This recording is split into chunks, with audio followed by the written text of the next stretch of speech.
अस्सलाम नाज़रीन, मैं आपको एक नई खबर से आगाह कर रहा हूँ कि आयशा खान खुशदिल शाह को पसंद करती है। आयशा खान कहती हैं कि मैं सिर्फ शादी करूँगी तो खुशदिल शाह से करूँगी। आपसे गुजारिश है कि इस छोटी सी वीडियो को लाजमी देखें और मेरे चैनल को सब्सक्राइब करें और बेल आइकन प्रेस कर दें ताकि हम आपको नई मालूमात और नई वीडियो फराहम करते रहें।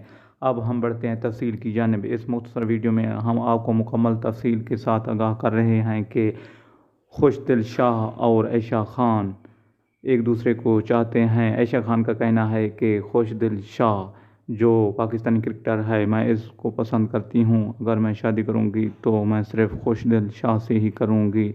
उसने अपनी प्रपोज़ल भेज दी है। आगे देखते हैं कि खुशदिल शाह इसको पसंद भी करते हैं या नहीं। अगर आपको ये वीडियो पसंद आए तो मेरे चैनल को सब्सक्राइब करें, लाइक करें और शेयर करें और प्यारा सा कमेंट भी कर दें ताकि हम आपको नई मालूमात से आगाह करते रहें। Thanks for watching. देखते रहिए चाहत वाइज।